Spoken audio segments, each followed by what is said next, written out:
Hey there, everybody. I'm excited to meet all of you. I'm Michael. I am on staff this year. I do both sides. I do visual and music. Today, I'm just going to kind of be introducing myself and then going into just how we hold the horns and stuff like that. So a little bit about me. I actually went to Seminole Ridge from 2014 to 2017. Then I left high school, went to drum corps. I marched with the Blue Knights Drum and Bugle Corps up in Denver, Colorado, and then went to college and I've been teaching ever since then. So I'm really excited to meet all of you guys, and let's get into some of the actual physical stuff we're going to be doing. So the first thing that we're going to be talking about is how our feet are placed when we're actually standing still. So this is what we call a first position. And the best way to be able to tell what a first position is thinking of this triangle right here, all the way across the tip of your toes, okay? You want to think of this as a Costco pizza slice. This is going to allow you guys to have a good gauge on what your feet should actually look like when you're in that first position. So that's a very key position to make sure that you guys remember throughout this entire season. Now we're going to go over the standby positions. Mellophones, we're going to start with you. All right, so as you can see, the bell of the mellophone is slightly leaning on the left leg. This is going to prevent it from being crooked one way or the other, from the bell being faced off this way or the mouthpiece being faced off this way. That's the best way to be able to find that gauge on that. Now, you also want to keep an eye on where your hands are actually placed. Your right hand is going to go ahead and stay on the valve casings like you're actually about to play, and your left hand is going to come across right on top and place gently right over that right hand. Here's a little side angle. As you can see, my weight is slightly forward. You're going to have 60% of the weight on the balls of your toes and 40% of the weight in your heels. That's the best way to be able to think about that. And we'll definitely work with that more when we actually meet in person for the first time. Now, this is what we call our set position. Now, there's a couple different things that you need to look at. Your mouthpiece is going to be right at the level of your eye. Now, the best way to be able to tell is on your mouthpiece, you're going to gently, just barely be able to see over into the cup on the other side. Now, with your elbows, you can tell there's a slight triangle coming all the way across. As you can tell, like the triangle with our feet, we're also going to have a triangle with our hands. We're also going to have a triangle with our arms here. So you have to make sure that you're keeping an eye out for that. Now, we're going to talk about our hand placements and all of that in just a moment. Now here, once again, you can see a little bit from the camera angle, it kind of looks like I'm leaning back a little bit, but I'm actually leaning forward. It's going to be 60% of the weight on the balls of your toes and 40% of the weight in your heels. You need to make sure you're thinking of that. Another big thing to think about when we're in this position is thinking about relaxing our shoulders and our neck muscles. We don't want too much tension in that area because it's going to cause you to get some pain and it's going to be harder to hold up for a longer amount of time. Now, this is something I definitely suggest you guys start working on now because the further we get into the season, the longer we're going to be holding our horn up. So if you are able to hold it up for up to 5 minutes at the beginning of the season, by the end of the season, we could have you up to 15 minutes. We need to have you at least be able to hold your horn up for around 7 to 8 minutes at the minimum because that's how long your show is actually going to be. Now you can see from right here, the horn is perfectly straight up and down. Like I was just talking about a minute ago with the mouthpiece, you're going to barely be able to see the dip in on the other side of the mouthpiece while you're holding it in this set position. Now let's talk about our hand positions. So when it comes to our left hand, you're going to have your middle finger in the ring. You can't really see the ring from right here, but you're going to have your middle finger in the ring, and then your index finger is going to be right above that with your bottom two fingers, your ring and your pinky finger placed just under the actual ring, with your thumb placed in between the third and second valve. Now we're going to go into why you're actually going to do that when we go up to the set position. It's going to make it a little bit easier to understand. Let's talk about our other hand. As you can see, my middle and ring finger are bent, are curved right now, actually giving it that C shape. But my index finger is actually straight. Now the reason that we have a straight index finger when holding it at set is if you look, it'll give you a good gauge on a straight line from here all the way through to your elbow.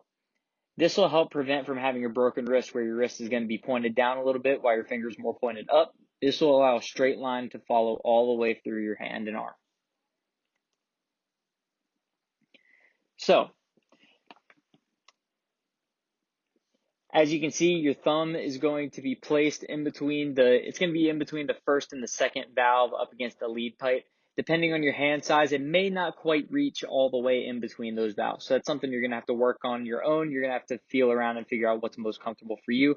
But the important thing is that we get the straight finger with the two curved fingers on the back side of it, so we have a straight line from our finger all the way through to our arm. Here's another angle at that so you can see more of what that looks like. And your pinky is going to be in the ring on the back end of on the front end of the lead pipe. Here's an underside showing you what the pinky is going to look like. And here's an overside so you can see the actual straight line.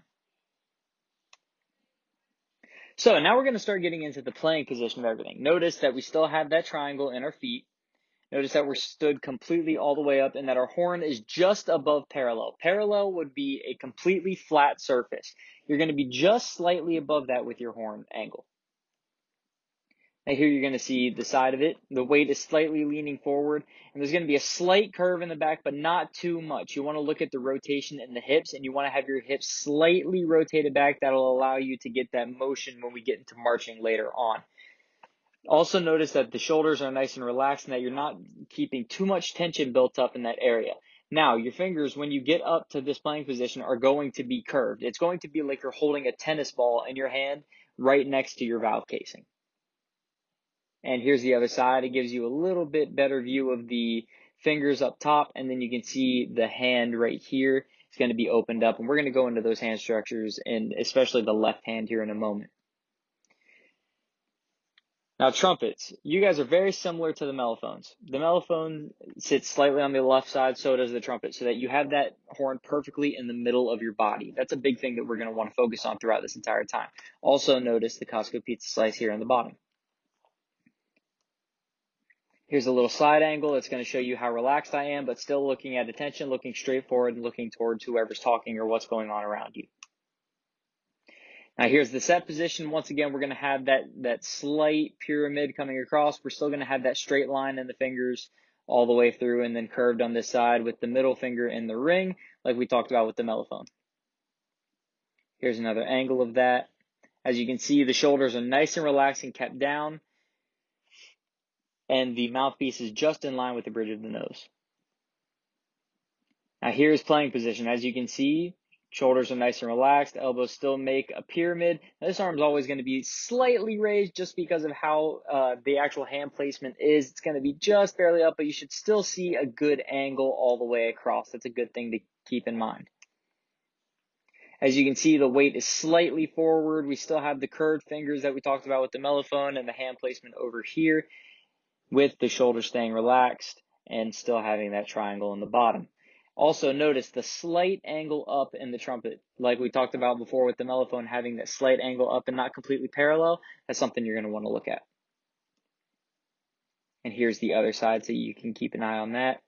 Also, shout out to my adorable puppy right here, Toka. Now we're moving on to how the actual hands look. So you're going to have this curve right here that's going to look like you have a tennis ball in your hand. That's a big thing that you're going to want to think about. Now over here in the other hand, you're going to do what we call Spock. Now if you guys ever remember from the old Star Trek shows, Spock, the character, used to have the index and the middle finger together and the ring and the pinky finger together, and that meant peace and all of that.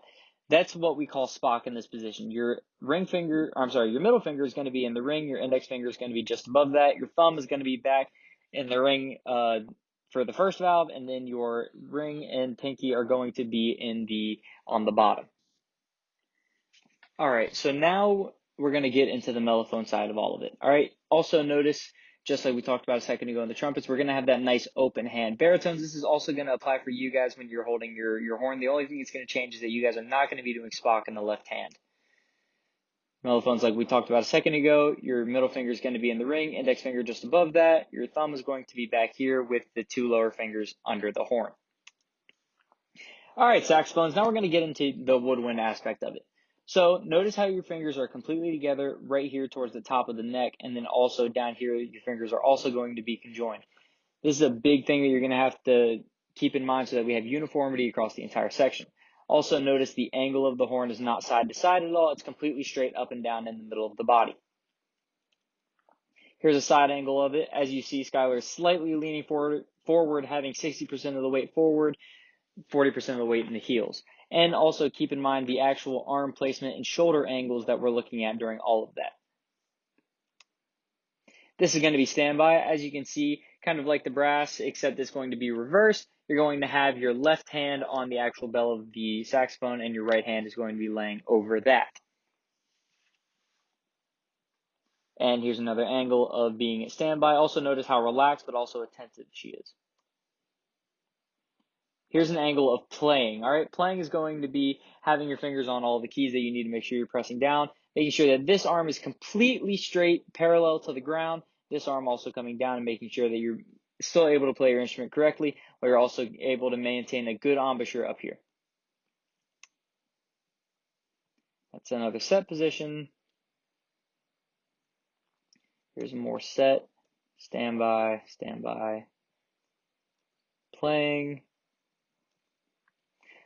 All right, baritones, we're going to get into you guys now. Just like we talked about with the trumpet and the mellophone, your guys are going to be very similar. The right hand is going to be right over the valve casing. The left hand is going to be placed gently over the right hand, making sure that it's nice and relaxed, but you're still attentive, facing towards the front. Here's going to be a set position. As you can see with Alyssa here, the horn is straight up and down. She's looking forward, and she has that mouthpiece. Actually, I'm sorry, with the baritone, we're going to go with the butt of the horn. It's going to be lined directly with the nose when we're at set. Now, when it comes to hand positions, you guys are going to go over that a little bit more in sectionals. Alyssa's going to cover that a little bit further. Also notice how 60% of the weight is leaning forward and 40% of the weight is backwards. And you guys have that good angle leaning forward, and we have that aggressive push. Here's a look straight on so you can see what that's going to look like. Notice the nice relaxed shoulders here. And here's going to be playing position. All right, notice how the weight is slightly forward. Look at where her hands are placed and see her horn angle is slightly up. It's not going to be completely level. It's a little bit high. All right, that's a big thing that we're going to want to look out. Also, you can see the C and the spine just slightly. You don't want too big of a C. Now, you want to make sure that your hips are slightly rotated back so that you have that nice aggressive push forward like we talked about a second ago. Here's another position playing. All right, flutes, we're going to get into you guys now. So this is the set position. This is a big thing that we're going to be using a lot. You want to look at the hand placements on all of these and keeping your shoulders nice and relaxed, having that weight slightly forward. Mallory's going to work with you guys a little bit on this more in the future. Here's an actual placement of where your hands are going to go when you're at set. Also, keep noticing the nice triangle that we have here at the bottom, nice in that first position. And here's your standby position. You're going to be holding onto the flute with your right hand, with your left hand leaning or laying slightly over that, held just off your body like you see here with Mallory. Now here's your playing position. I'm not going to break this down too much because Mallory is going to work with you guys on this in sectionals, but just keep an eye on making sure that this is level all the way across while we're going through all of this. All right, tubas, now we're going to get into how you guys are actually standing. Now, you guys do have a particularly weird situation because you're actually wearing your instrument compared to holding your instrument. So, as you can see, the weight is slightly forward here with Cayenne. Notice where her hands are placed when she's at the standby position. She's looking forward, nice and attentive. And here's another angle of where the actual hand placements are going to be, and Cayenne's going to work with you a little bit more on this in sectionals. Here's the other side, so you can see what that looks like. All right, so that does cover all of that. If your instrument was not covered, unfortunately, I did not get pictures of your guys' actual section, so you're going to have to rely on your section leaders to be able to explain to you how to actually hold your instrument and go through all of that. But don't worry, they're going to cover a lot of that when it comes to the actual marching side of it when you guys get in sectionals.